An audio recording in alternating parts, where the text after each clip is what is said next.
మేము Kaveri group.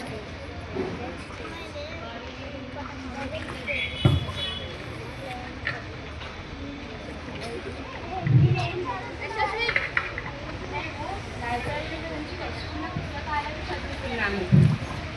Library ఎందుకు చదవాలి? దీని ద్వారా మనకు లోకజ్ఞానం కూడా దొరుకుతుంది. మనం పాఠశాల బుక్స్ కూడా చదవాలి, ఇంకా లైబ్రరీ బుక్స్ కూడా చదవాలి.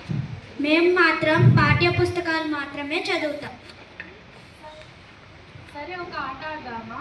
ఏం ఈ ఆట పేరు ప్రశ్నో వినోదము. సరే,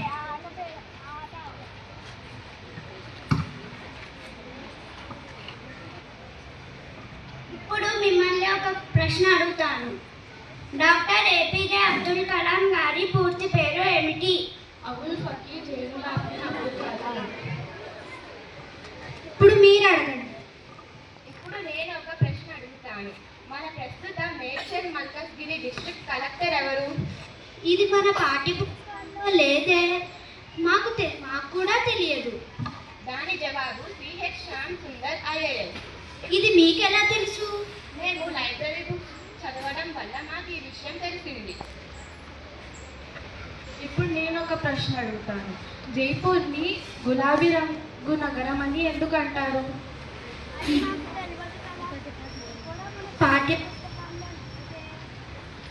జైపూర్ని గులాబీ రంగు దేశం అని అంటారు. ఓ, మాకు తెలియదు ఇది. ఎవరైతే మధ్యతరగతి జీవితాలు పాఠశాలకు వెళ్ళి చదువుకోలేకపోతున్నారో వారు కూడా లైబ్రరీకి వెళ్ళి ఎన్నో మంచి విషయాలు తెలుసుకుంటున్నారు. అందుకే మనం పాఠ్య పుస్తకంలోనివే కాకుండా బాహ్య ప్రపంచంలోని విషయాలు కూడా తెలుసుకోవాలి.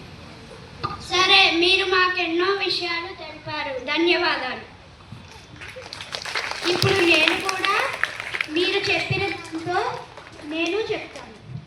ప్రతి విద్యార్థి ఒక పుస్తకం లాంటివాడు. ప్రతి జీవితం పేజీల్లో అక్షరాలు లాంటివి. అక్షరాలు కలిపి మాలగా మెడలో వేస్తే మనిషి మేధావి అవుతాడు. జ్ఞానానికి నిదర్శనం గ్రంథాలయం. ధన్యవాదాలు. ప్రతి విద్యార్థి ఒక పుస్తకం లాంటివాడు. ప్రతి జీవితం పేజీల్లో అక్షరాలు లాంటివి.